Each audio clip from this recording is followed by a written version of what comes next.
ہم وہی کہیں گے جو ہمارا دین ہم کو بتاتا ہے. عمل کرو تو تمہارا بھلا ہے، نہیں کوئی عمل کرے تو نقصان ہمارا نہیں ہے، اسی کا نقصان. بسم اللہ الرحمن الرحیم نحمده ونصلي ونسلم على رسوله الكريم اما بعد فاعوذ باللہ من الشیطان الرجیم بسم اللہ الرحمن الرحیم ان اللہ وملائکته يصلون على النبی یا ایہا الذین آمنوا صلوا علیہ وسلموا تسلیما اللہم صل علی سیدنا ومولانا محمد وبارک وسلم صلاة وسلاما علیک یا رسول اللہ صلی اللہ تعالی علیہ وسلم. السلام علیکم ورحمۃ اللہ وبرکاتہ. سیرت مصطفیٰ صلی اللہ تعالی علیہ وسلم کے درس میں جنگ بدر کے حوالے سے گفتگو ہو رہی تھی. جنگ بدر کے حوالے سے بہت ساری باتیں آپ کے سامنے پیش کی گئی تھی. جنگ بدر کے حوالے سے ایک خاص بات آج آپ کے سامنے اور پیش کروں گا. میرے آقا صلی اللہ تعالیٰ علیہ وسلم کو اللہ تبارک و تعالیٰ نے بے شمار معجزات عطا فرمائے.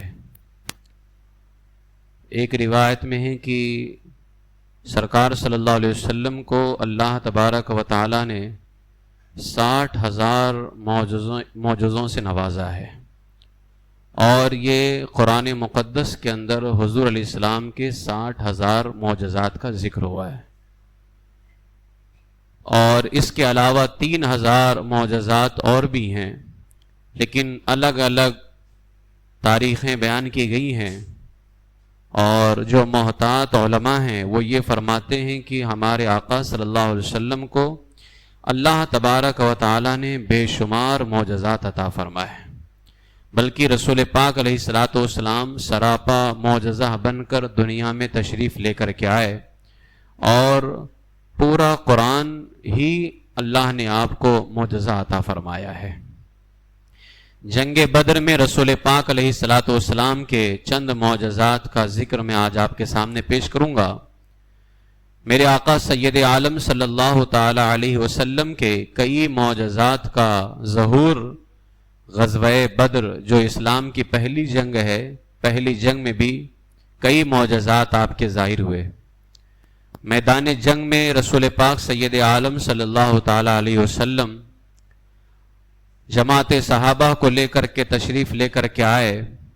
ابھی جنگ سے ایک دن پہلے آپ نے اپنے عصائے مبارک سے مختلف لکیریں کھینچیں، اور آپ نے کھینچ کر کے فرمایا کل یہاں عتبہ مرے گا، کل یہاں شیبہ مرے گا، کل یہاں ابو جہل مرے گا. ابھی جنگ بدر ایک دن کے بعد میں ہونا ہے. رسول پاک علیہ السلام کو اللہ نے کیسا معجزہ عطا فرمایا، کیسا علم عطا فرمایا. ابھی ایک دن پہلے ہی آپ بتا رہے ہیں کہ کل یہاں عتبہ مرے گا، شیبہ مرے گا، ابو جہل مرے گا. مسلم شریف اور بخاری شریف، ابو داؤد شریف، دیگر کتابوں کے اندر ہے کہ جب جنگ ہو چکی اس کے بعد میں رسول پاک علیہ السلام نے جہاں لائن کھینچی تھی، صحابہ فرماتے ہیں جب ہم نے ان جگہوں کو دیکھا جس نشان پر جس کافر کا نام لکھا تھا وہ کافر وہیں مرا پڑا ہوا تھا. بلکہ جگہ تو وہی تھی، نہ ایک انچ آگے تھا نہ ایک انچ پیچھے تھا. جہاں تک رسول اللہ نے نشان لگائی تھی وہ کافر وہیں مرا پڑا ہوا تھا. یہ میرے آقا علیہ السلام کا عظیم معجزہ میدان بدر کے اندر پیش آیا.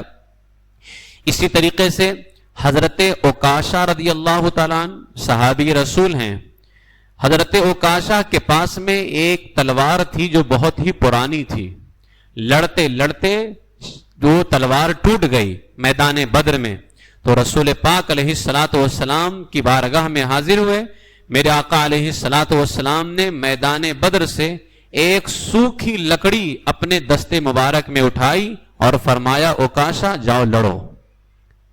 لکڑی کو اٹھا کر کے دیا. اب آپ اندازہ لگاؤ, دشمن کے مقابلے میں جانا ہے, 1000 سے زیادہ دشمن سامنے موجود ہیں اور مکہ کے بڑے بڑے کافر آئے ہوئے تھے, لیکن رسول پاک علیہ الصلوۃ والسلام نے حضرت عکاشہ سے کہا لکڑی لو اور جاؤ. لیکن یہاں حضور کا تو معجزہ ہے, لیکن اس معجزہ پر صحابی کا ایمان کتنا مضبوط ہے. یہ نہیں کہا یا رسول اللہ آپ لکڑی دے رہے ہیں.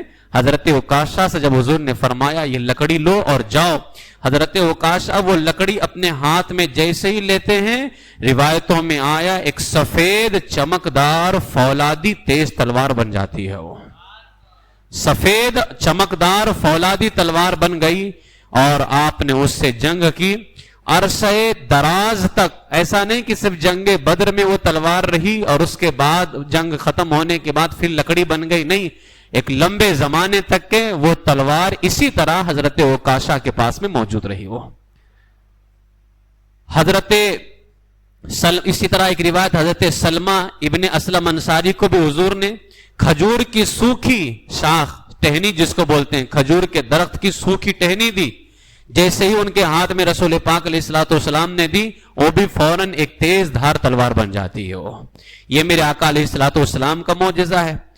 اسی طریقے سے غزوہ بدر کے موقع پر ہی حضرت معوذ رضی اللہ تعالیٰ عنہ اپنا کٹا ہوا بازو لے کر بارگاہ رسول علیہ السلام میں حاضر ہوئے. جب حضور علیہ السلام کی بارگاہ میں حاضر ہوئے تو رسول پاک علیہ الصلوۃ والسلام نے اپنے داہنے مبارک ہاتھ سے لعاب دہن لگایا, اور جیسے ہی لگایا حضرت معوذ کا کٹا ہوا بازو فوراً جڑ جاتا ہے. وہ یہ عظیم معجزہ میدان بدر کے اندر. اسی طریقے سے غزوہ بدر کے دن حضرت قتادہ رضی اللہ تعالیٰ عنہ کے حوالے سے آتا ہے کہ حضرت قتادہ رضی اللہ تعالیٰ عنہ کا جو آنکھ کا ڈھیلا تھا وہ باہر آ گیا, تیر کا نشان لگنے کی وجہ سے تیر آپ کی آنکھ میں مارا گیا. جب وہ تیر نکالا گیا آپ کی آنکھ سے, حضرت قتادہ بن نعمان رضی اللہ تعالیٰ عنہ کی آنکھ سے, تو آنکھ کا ڈھیلا باہر آ گیا. جیسے ہی ڈھیلا, اور اتنا باہر آیا آنکھ کا ڈھیلا کہ چہرے پر لٹک گیا باہر آ کر کے. دیگر صحابہ نے مشورہ دیا کہ اس کو کاٹ دیا جائے, آنکھ کا ڈھیلا باہر آ گیا ہے تو اس کو نس لگی ہوئی ہے, کہا کاٹ دیا جائے. تو رسول پاک علیہ الصلوۃ والسلام کی بارگاہ میں حضرت قتادہ رضی اللہ تعالیٰ عنہ آئے اور کہا یا رسول اللہ کیا میں اس کو کاٹ دوں؟ تو آپ نے منع فرمایا, اور منع کرنے کے بعد میرے آقا علیہ الصلوۃ والسلام نے دعا کی, اور دعا کرنے کے بعد آنکھ کو جو ڈھیلا تھا وہ باہر آ چکا تھا, میرے آقا نے اپنے ہاتھ میں لیا اور لینے کے بعد اپنے دستے مبارک سے دوبارہ اس ڈھیلے کو اسی آنکھ کے اندر رکھ دیا. جیسے ہی رکھا حضرت قتادہ رضی اللہ تعالیٰ عنہ کی آنکھ اسی طرح سے ٹھیک ہو گئی جیسے پہلے موجود تھی. اور یہاں تک کہ روایتوں میں آیا کہ جب حضرت قتادہ رضی اللہ تعالیٰ عنہ حالت بڑھاپے میں پہنچے تو ان کی جو دوسری آنکھ تھی, تو بڑھاپے کی وجہ سے دوسری آنکھ میں تو تکلیف آ گئی, لیکن جس آنکھ میں حضور نے ہاتھ لگایا تھا اس آنکھ میں ذرہ برابر بھی تکلیف نہیں آئی تھی. یعنی ایسے, اور ایسا بھی نہیں کہ دیکھنے والے کو پتا چلتا کہ یہ آنکھ کا ڈھیلا باہر آیا تھا, اس کو لگایا گیا ہے. اکثر ایسا ہوتا ہے انسان آنکھ کا آپریشن کرائے تو وہ اس کی حیت الگ ہوتی ہے, پہلے کی آنکھ اور ہوتی ہے, اور جب اس کا آپریشن ہو جائے یا کوئی تکلیف تو اس کی حیت الگ ہوتی ہے. لیکن حضرت قتادہ رضی اللہ تعالیٰ عنہ کی آنکھ دیکھنے پر بھی نہیں پتا چلتی تھی کہ اس آنکھ میں زخم ہوا تھا. اس طرح میرے آقا علیہ الصلوۃ والسلام کے ہاتھ لگانے سے اللہ نے اس کو شفا عطا فرمائی. یہ میدان بدر کے اندر معجزہ. اسی طریقے سے میدان بدر جب ختم ہو چکی, یہ جنگ بدر ختم ہو چکی, تو جنگ بدر کے کچھ دن کے بعد میں ایک روز عمیر بن وہب, یہ قریشیوں میں سے, مکہ کے کافروں میں سے تھے, اور صفوان ابن امیہ, یہ دونوں جو ہے حتیم کعبہ جو ہے, خانہ کعبہ کا جو حتیم کا حصہ ہے, اس میں بیٹھے ہوئے دونوں باتیں کر رہے تھے. عمیر جو تھا اس کا بیٹا, بدر میں جو 70 کافر قیدی بنائے گئے تھے ان 70 میں سے عمیر کا ایک بیٹا تھا جس کو قیدی بنایا گیا تھا. تو عمیر اور صفوان یہ دونوں حتیم کعبہ میں بیٹھے ہوئے باتیں کر رہے تھے بدر کے معاملے میں. عمیر کہتا ہے کہ بدر میں ہمارے ساتھیوں نے مسلمانوں کے ہاتھوں سے کیا کیا مصیبتیں اٹھائیں, یعنی اس نے اپنے ساتھیوں کے بارے میں ذکر کیا کہ بدر میں ہمارے ساتھیوں نے بڑی بڑی مصیبت اٹھائی, اور معاذ اللہ ان ظالموں نے کس بے رحمی سے ہمارے ساتھیوں کو گڑھے میں پھینک دیا تھا. یہ عمیر نے مسلمانوں کے بارے میں کہا. صفوان نے کہا اللہ کی قسم اب ہمارے ان ساتھیوں کے جانے کے بعد زندگی میں کوئی مزہ نہیں رہا. تو عمیر نے کہا اللہ کی قسم. اچھا یہ دونوں کے درمیان جو حتیم کعبہ میں گفتگو ہو رہی ہے ان دونوں کے علاوہ کوئی نہیں جانتا ہے, کسی کو نہیں پتا ہے. عمیر نے کہا اللہ کی قسم اے صفوان تو نے سچ کہا, ہمارے ان ساتھیوں کے مر جانے کے بعد اب زندگی میں کوئی مزہ نہیں. اللہ کی قسم, اب عمیر کہتا ہے اللہ کی قسم اگر مجھ پر قرض نہ ہوتا, یعنی مجھ پر قرضے چڑھے ہیں جس کو میں نے ادا کرنا ہے, اگر مجھ پہ قرض نہ ہوتا اور میرے بچوں کا مجھے خیال نہ ہوتا تو میں جانور پہ سوار ہوتا اور محمد عربی کو میں قتل کر کے آ جاتا معاذ اللہ, یعنی بدلہ لے کر کے آ جاتا. یہ عمیر نے کہا اس لیے کہ میرا بیٹا بھی ان کے ہاتھ میں گرفتار ہے تو میں محمد عربی کو قتل کر کے آ جاتا. اب صفوان کو جب جیسے اب شیطان مدد کرتا رہتا ہے, صفوان نے جیسے ہی سنا کہ اس کے دل میں کیا کیا چل رہا ہے, صفوان نے کہا سن تیرا قرضہ میں ادا کر دیتا ہوں. آج وہابی بھی کہتا ہے چلو 40 دن میں دکان کا بڑا میں دے دوں گا, اور اس کی فکر وکر مت کرو, بس صرف چلے میں چلو. اور ہوتا بھی ایسا ہی ہے, وہابی بھی یہی کر رہا ہے. صفوان نے کہا میں تیرا قرضہ دے دوں گا, رہا مسئلہ تیرے بچوں کا اس کی فکر مت کر, جب تک تو اپنے بچوں کا خیال نہیں رکھ سکے گا میں تیرے بچوں کا خیال رکھوں گا. یعنی بالکل اس کو فارغ کر دیا کہ تو جا قتل کر کے آ. اور عمیر کے درمیان میں اور صفوان کے درمیان میں یہ گفتگو ہوئی. اب عمیر کو موقع مل گیا کہ نہ مجھے بچوں کا خیال اب رہ گیا کہ یہ ان کی ساری ضرورتیں پوری کرے گا, نہ میرے قرضے کی مجھے کوئی فکر ہے, قرضہ بھی ادا کر دے گا. عمیر نے کیا کیا, جو نیزہ ہوتا ہے اس کے پاس ایک تلوار تھی, اس نے تلوار کو زہر میں بجھایا, اس کے زہر میں اس کو لگایا خوب اچھے سے کہ اگر تلوار کے زخم سے بھی بچ جائے تو معاذ اللہ زہر کی وجہ سے نہ بچ پائیں. اس نے زہر میں بجھی ہوئی تلوار لے کر کے مدینہ کی طرف روانہ ہوا. عمیر جب یہ مدینہ شریف پہنچا, حضرت عمر فاروق رضی اللہ تعالیٰ عنہ مسلمانوں کی ایک جماعت میں بیٹھے ہوئے تھے اور جنگ بدر میں جو اللہ نے فضل کیا تھا مسلمانوں پر اس کا حضرت عمر ذکر کر رہے تھے کہ اللہ نے ہم پہ کیسے فضل فرمایا. حضرت عمر فاروق رضی اللہ تعالیٰ عنہ کی نگاہ بڑی تیز تھی. جیسے یہ عمیر وہاں پہنچا, تلوار یہ آڑے میں لٹکائے ہوئے تھا, تو اپنی اونٹنی کو مسجد کے دروازے پہ بٹھا رہا تھا. عمر فاروق نے دیکھ لیا, دیکھ کر کے کہا یہ کتا دشمن خدا عمیر کسی شرارت کے لیے آیا ہے. یہ کتا دشمن خدا عمیر کسی شرارت کے لیے آیا ہے.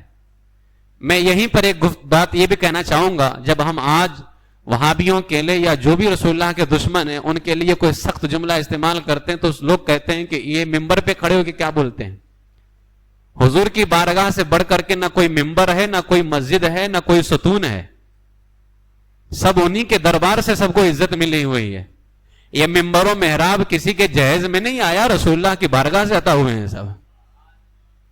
ان کی بارگاہ کے اندر صحابہ کرام کا یہ جملہ ہوتا تھا.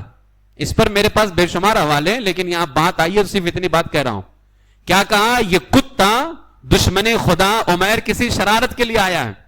وہ فاروق اعظم کا جملہ ذرا اندازہ لگاؤ, کیا فاروق اعظم بھی معاذ اللہ غیر مہذب تھے؟ ہم کوئی جملہ سخت نکالیں, بولتے ہیں ان کو تو تہذیب ہی نہیں آتی ہے. ان کو بھی تہذیب نہیں آتی تھی جن کے بارے میں حضور نے کہا اگر میرے بعد کوئی نبی ہوتا تو اللہ عمر کو نبی بنا کے بھیجتا. کہا یہ کتا دشمن خدا عمیر کسی شرارت کے لیے آیا ہے. رسول پاک کی بارگاہ میں گئے, کہا یا رسول اللہ عمیر آیا ہے, کیا کروں؟ ان کا ارادہ تھا سیدھا مار دینے کا. کہا کیا کروں؟ میرے آقا نے فرمایا اس کو میرے پاس لے کر کے آؤ, عمیر کو میرے پاس لاؤ. عمیر کو فاروق اعظم کھینچ کر کے لے کر کے رسول اللہ کی بارگاہ میں گئے. عمیر جب حضور کی بارگاہ میں پہنچا تو کہتا ہے اب ذرا دیکھیں ان کو قتل کرنے آیا ہے, اور کیا کہہ رہا ہے, آپ کی صبح بہتر ہو. حضور سے کہا آپ کی صبح بخیر ہو, اچھی ہو. میرے آقا نے فرمایا عمیر تو جاہلیت کے راستے پہ چل رہا ہے, مگر اللہ نے ہمیں تجھ سے بہتر طریقہ عطا کیا ہے اور وہ سلام کا طریقہ ہے. یعنی جب ہم ملتے ہیں تو کہتے ہیں السلام علیکم ورحمۃ اللہ وبرکاتہ. تو عمیر نے کہا یا محمد اللہ کی قسم یہ جو آپ کو سلام ملا ہے یہ تھوڑے دنوں سے ملا ہے. جب اسلام آیا تب السلام علیکم بھی آیا ہے, ہمارا والا بہت پہلے سے چل رہا ہے. تو عمیر نے کہا یا محمد اللہ کی قسم یہ آپ کو تھوڑے دنوں سے ملا ہے. میرے آقا سید عالم صلی اللہ تعالی علیہ وسلم نے عمیر سے پوچھا چھوڑو کیسے آنا ہوا یہ بتاؤ کیوں آئے. عمیر نے کہا میں اپنے بیٹے کے لیے آیا ہوں جو آپ کے پاس میں قیدی ہیں, جبکہ ارادہ کیا ہے قتل کرنے کے. کہا میں اپنے بیٹے کے لیے آیا جو آپ کے پاس میں قیدی ہے. میرے آقا نے فرمایا اب اچھا عمیر کی تلوار دکھ نہیں رہی تھی, عمیر نے چھپا کر کے رکھا تھا. میرے آقا نے فرمایا پھر گلے میں تلوار کیوں لٹکا کر کے آئے ہو. کیا فرمایا گلے میں تلوار کیوں لٹکا کر کے آئے ہو. عمیر حیران ہو گیا کہ یہ کیا کہہ رہے ہیں. میرے آقا علیہ الصلوۃ والسلام نے جب کہا پھر گلے میں تلوار کیوں لٹکائی ہے, عمیر نے کہا ان تلواروں کا برا ہو جائے, انہوں نے ہمیں کچھ فائدہ نہیں دیا ہے, بدر میں تو ہم مارے گئے, یہ تلوار میں اسی لے کر کے آیا, اس سے میرا کوئی ارادہ نہیں ہے, یہ تلواریں تو انہوں نے ہمیں بدر کے اندر ہرا دیا ہے. رسول پاک علیہ السلام نے فرمایا سچ بتاؤ کس لیے آئے ہو, سچ بتاؤ کس لیے آئے ہو. تو عمیر کہتا نہیں صرف اپنے بیٹے کے لیے آیا. میرے آقا علیہ الصلوۃ والسلام نے اب پردہ اٹھانا شروع کیا. فرمایا نہیں, تو اور صفوان دونوں حتیم کعبہ میں بیٹھے ہوئے تھے, تو اور صفوان دونوں حتیم کعبہ میں بیٹھے ہوئے تھے. تو نے بدر کے اندر جتنے قتل ہوئے تیرے قیدی تیرے رشتہ دار مکہ والے, ان دونوں کا تم نے ذکر کیا. اتنا ہی نہیں, ہم نے ان کو گڑھے میں پھینک دیا, تم دونوں نے ان کا بھی ذکر کیا. پھر تو نے یہ بھی کہا صفوان سے اگر مجھ پہ قرضہ نہ ہوتا اور اپنے بال بچوں کا خیال نہ ہوتا تو مجھے قتل کرنے آ جاتا. یہ سب تو نے حتیم کعبہ میں بیٹھ کر کے صفوان سے ذکر کیا. اس کے بعد یہ سن کر کے صفوان نے تجھ سے کہا کہ تیرا قرضہ وہ ادا کرے گا, تیرے بال بچوں کا خیال رکھے گا اور کسی طرح کی انہیں کوئی پریشانی نہیں آنے دے گا. مگر سن لے اے صفوان, تیرے اور میرے درمیان میں اللہ موجود ہے, وہ مجھے حفاظت کرنے والا ہے میری. عمیر کے سامنے جیسے ہی رسول پاک علیہ السلام نے اتنا کہا, وہ عمیر جو قتل کرنے کے ارادے سے آئے تھے, انہوں نے کہا میں گواہی دیتا ہوں کہ آپ خدا کے سچے رسول ہیں, میں گواہی دیتا ہوں کہ آپ خدا کے سچے رسول ہیں. یا رسول اللہ, ابھی تک کہ ہم ساری باتیں جھٹلاتے تھے اور کہتے تھے کہ آپ جادوگر ہیں تو آپ یہ ہیں تو آپ وہ ہیں, لیکن اب میں پورے یقین کے ساتھ کہتا ہوں اس لیے کہ حتیم کعبہ میں بیٹھ کر کے ہم نے جو بات کی ہے میرے اور صفوان کے علاوہ کسی کو نہیں معلوم تھا. آپ مدینے میں بیٹھ کر کے وہ ساری خبریں دے رہے ہیں, یقیناً اللہ نے ہی آپ کو بتایا ہوا ہے. فوراً پڑھا اشہد ان لا الہ الا اللہ وحدہ لا شریک لہ واشہد ان محمدا عبدہ ورسولہ صلی اللہ علیہ وسلم. حضرت عمیر مسلمان, اب یہ مسلمان ہو گئے, کہاں تھے اور کہاں پہنچ گئے. اب صحابیت کے اب وہ درجہ مل گیا کہ بڑے بڑے غوث بھی ان کے قدموں کے دھول کو بھی نہیں پہنچ سکتے ہیں وہ. اور آئے تھے کس ارادے سے, حضور کو قتل کرنے کے ارادے سے. فاروق اعظم کو ہی بلایا, کہا کہ ان کو لے جاؤ, ان کو دین کا مسئلہ سکھاؤ, دین کا مسئلہ سکھاؤ اور قرآن پڑھاؤ, اور ان کے بیٹے کو چھوڑ دیا جائے, چھوڑ دو ان کے بیٹے کو. فاروق اعظم رضی اللہ تعالیٰ عنہ کی آنکھوں میں آنسو آ گئے اور کہا اے عمیر, میں نے تجھے کتا کہا, یقیناً جس وقت تو بد ارادے سے برے ارادے سے آیا تھا میرے نزدیک تو دنیا کا سب سے بدترین انسان تھا, اور آج جب تو رسول اللہ کا غلام بن گیا ہے تو مجھے میرے بیٹے سے زیادہ عزیز ہو چکا ہے. یہ صحابہ کا ایمان تھا جنہوں نے کتا کہا, لیکن کس وجہ سے کہا, رسول کی دشمنی کی وجہ سے. اس لیے میرے آقا نے فرمایا الحب للہ البغض للہ, دشمنی بھی اللہ اس کے رسول کے لیے ہونی چاہیے, دوستی بھی اللہ اس کے رسول کے لیے ہونی چاہیے. وہی عمر فاروق اعظم جنہوں نے کہا تھا کتا, اب کہتے ہیں اے عمیر تو مجھے میرے بیٹے سے بھی زیادہ عزیز ہے, میں اتنی محبت تجھ سے کرتا ہوں جتنی محبت میں اپنے بیٹے سے بھی نہیں کرتا ہوں. یہ سیدنا فاروق اعظم رضی اللہ تعالیٰ عنہ کا ایمان. تو یہ میرے آقا صلی اللہ تعالیٰ علیہ وسلم کا معجزہ ہے. اس طرح کے بے شمار معجزات میرے آقا سید عالم صلی اللہ تعالیٰ علیہ وسلم کے میدان بلکہ پورا میدان بدر ہی حضور کا معجزہ ہے. 313 کہاں اور ہزاروں سے مقابلہ, بالکل نہتے مسلمان, نہ تلواریں صحیح سے ہیں, نہ نیزے موجود ہیں, نہ گھوڑے موجود ہیں, کھانے پینے کی کمی, لیکن اس کے باوجود بھی حالت روزہ کے اندر اور سخت دھوپ کے اندر اللہ تبارک و تعالیٰ نے حضور کی دعاؤں کو ایسے قبول فرمایا کہ 5000 فرشتوں کو بھیج کر کے اللہ نے رسول اللہ کے غلاموں کی مدد فرمائی ہے. بلکہ پورا کا پورا جنگ بدر میرے آقا سید عالم صلی اللہ علیہ وسلم کا ایک عظیم معجزہ ہے. اسی لیے کسی نے میرے آقا علیہ الصلوۃ والسلام کے معجزات کے بارے میں کیا ہی بہترین گفتگو کی ہے. شاعر نے کہا ان کے پائے ناز ان کے دست و بازو معجزہ. ان کے پاؤں مبارک بھی معجزہ, ہاتھ بھی معجزہ, بازو بھی معجزہ, سر سے پا تک ہر ادا ہے لاجواب. ان کے پائے ناز ان کے دست و بازو معجزہ, مصطفیٰ کی ذات کا ہر ایک پہلو معجزہ. وہ ہنسیں عالم ہنسیں, یعنی وہ ہنستے ہیں تو پوری دنیا ہنستی ہے, اور اگر وہ روئیں تو پوری دنیا روتی ہے. وہ ہنسیں عالم ہنسے, وہ روئیں عالم رو پڑے, مسکراہٹ معجزہ ہر ایک آنسو معجزہ. مسکراہٹ معجزہ ہر ایک آنسو معجزہ. رخ کریں تبدیل تو قبلہ بدل دیتا ہے رب. رخ کریں تبدیل تو قبلہ بدل دیتا ہے رب. خواہش دل معجزہ اور رغبت روح معجزہ. ان کے دل کی خواہش بھی معجزہ ہے, ان کے چہرے کا گھوم جانا بھی معجزہ ہے. جدھر گھوم جائے اللہ قبلہ بنا دیتا ہے اس کو. خواہش دل یہی تو بلال حبشی نے ایمان دیا. جب مکہ شریف کی چھت پہ کھڑا کیا فتح مکہ دن, کہا بلال اذان دو, کہا حضور ہر طرف سے اذان دیتا تھا, کعبے کی طرف منہ کرتا تھا, اب کہاں کروں, کہا میری طرف منہ کر لو. جہاں منہ حضور کا ہو ادھر ہی کعبہ ہوتا ہے. اسی لیے اعلیٰ نے فرمایا آج ہی آؤ شہنشاہ کا روزہ دیکھو, کعبہ تو دیکھ چکے ہو, کعبے کا کعبہ دیکھو. تو شاعر نے کہا رخ کریں تبدیل تو قبلہ بدل دیتا ہے رب. خواہش دل معجزہ اور رغبت روح معجزہ. مصطفیٰ جو ترک فرما دیں وہ رد ہے تا ابد. جس کو حضور چھوڑ دیں ہمیشہ کے لیے چھوٹ گیا ہو. مصطفیٰ جو ترک فرما دیں وہ رد ہے تا ابد. جس کو اپنا لیں قیامت تک وہی خو معجزہ ہے. قیامت تک وہی خو معجزہ. بے زباں کو بھی زباں مل جاتی ہے ان کے طفیل. پتھروں کی گفتگو اور نطق آہو معجزہ.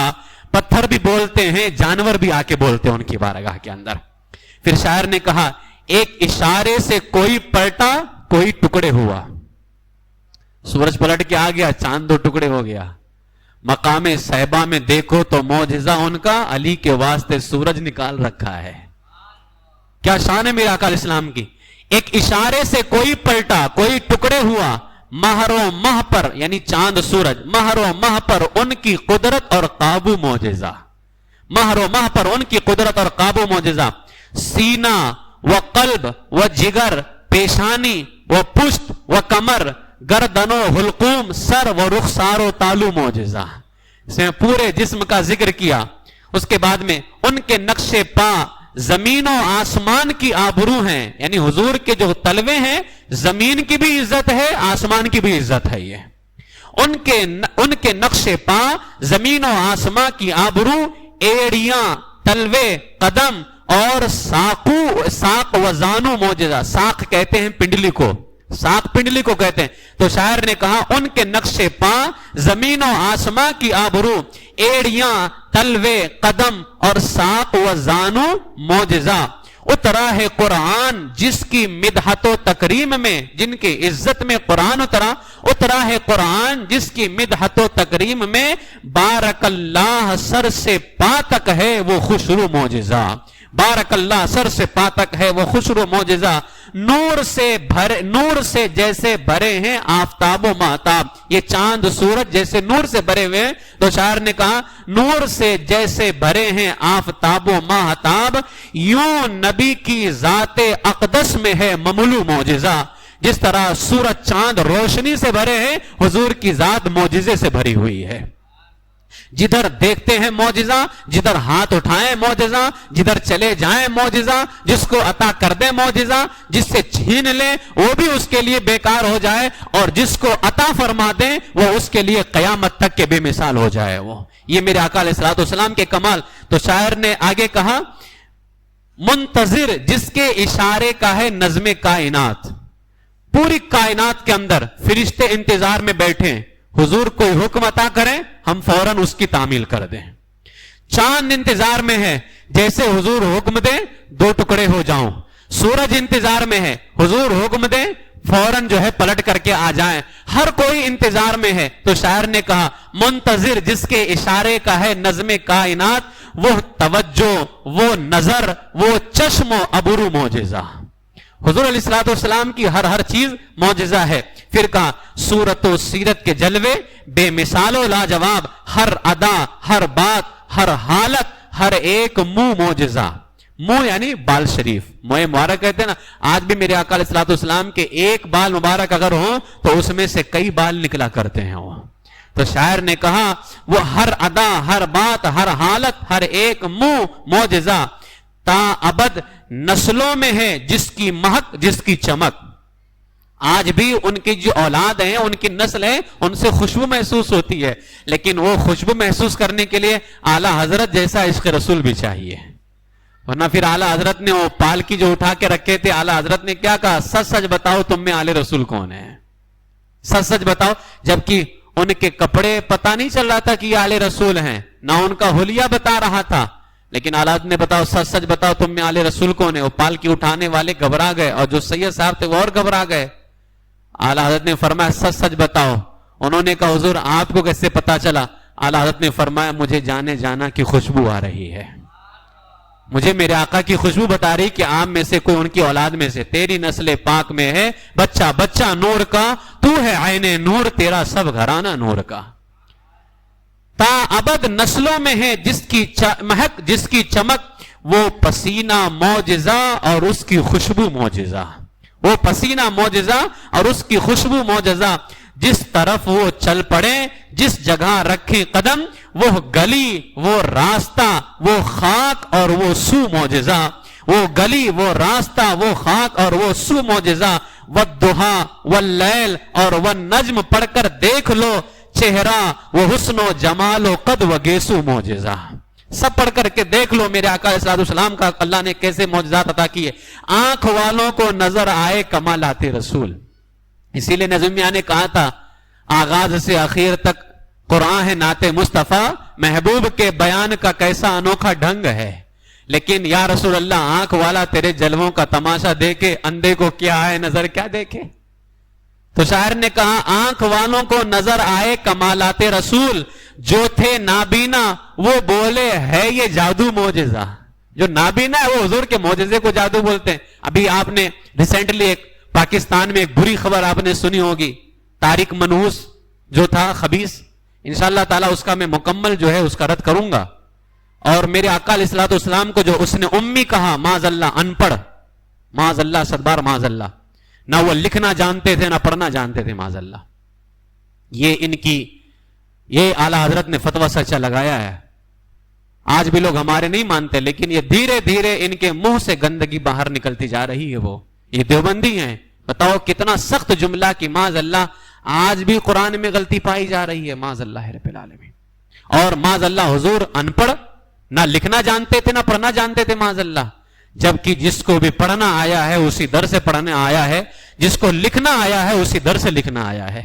ساری خیرات حضرت آدم کو اللہ 7 لاکھ زبانوں کا علم عطا فرمایا تھا، اور آدم کے بھی آقا و مولا ہیں جناب مصطفیٰ صلی اللہ علیہ وسلم. جب 7 لاکھ زبانوں کا، اتنا ہی نہیں، ان کی کتاب ہے براہین قاطعہ. میرے پاس میں وہ PDF ہے، میں اس کی پرنٹ نکلوانے والا ہوں، میں وہ رکھوں گا آپ کے سامنے. خلیل امبیٹوی کی کتاب براہین قاطعہ. براہین قاطعہ کے اندر صفحہ نمبر 26 پہ انہوں نے معاذ اللہ یہاں تک کہ لکھا کہ حضور نے اردو زبان دارالعلوم دیوبند میں سیکھی ہے. معاذ اللہ اردو زبان دارالعلوم دیوبند میں سیکھی ہے. یہ ان کی غلاظت آج کی نہیں ہے، پرانی غلاظت ہے، جس پر امام احمد رضا نے بہت پہلے ہی جو ہے قدغن لگایا تھا. لیکن افسوس کہ ہمارے بہت سارے لوگ ماننے کو تیار نہیں ہوتے. میرے آقا سید عالم صلی اللہ علیہ وسلم کو اللہ نے بے شمار معجزات، لیکن اس کے لیے آنکھ چاہیے، اس کے لیے اللہ کی طرف سے ملنے والا عشق رسول چاہیے. تو شاعر نے کہا آنکھ والوں کو نظر آئے کمالات رسول، جو تھے نابینا وہ بولے ہے یہ جادو معجزہ. جن کے قطروں سے ہوئی سیراب خود پانی کی روح، یعنی پانی کی روح بھی سیراب ان کے قطروں سے ہوا کرتی ہے. وہ جن کے قطروں سے ہوئی سیراب خود پانی کی روح، کب نکلا جو انگشت سے وہ آب اور وہ جو معجزہ. ان مبارک انگلیوں کے درمیان سے ہر کسی کو معلوم ہے آب زمزم سب سے افضل پانی ہے دنیا کا. اس لیے کہ وہ حضرت اسماعیل علیہ السلام کی مبارک ایڑیوں کے پاس سے نکلا ہے. اچھا مبارک ایڑیوں سے نہیں نکلا ہے, جہاں ان کی قدم رکھے ہوئے تھے اسماعیل علیہ السلام کے, وہاں سے وہ زمزم نکلا, وہ اتنا افضل. تو جو پانی اسماعیل علیہ السلام یا کسی اور نبی کی انگلی سے نہیں, امام الانبیاء کی انگلی سے نکلا ہے, نبیوں رسولوں کے آقا کی انگلی سے نکلا, اور وہ بھی نہیں جہاں حضور نے انگلی لگائی وہاں سے نکلا, نہیں, خود ان کی مبارک انگلی سے نکلا ہے. تو علماء فرماتے ہیں دنیا میں زمزم سے بھی افضل اگر کوئی پانی ہے حضور علیہ السلام کی انگلیوں سے نکلا ہوا پانی ہے وہ. اسی لیے اعلیٰ فرماتے ہیں انگلیاں ہیں فیض پر, ٹوٹے ہیں پیاسے جھوم کر, ندیاں پنجاب رحمت کی ہیں جاری واہ واہ. یہ 5 وہ رحمت کے دریا جو حضور کی مبارک انگلیوں سے جاری ہیں. فرمایا کیا ان کے نظارے ہیں, بتاؤ کتنے خوش نصیب وہ صحابہ جنہوں نے ان مبارک پانیوں کو پیا ہوگا.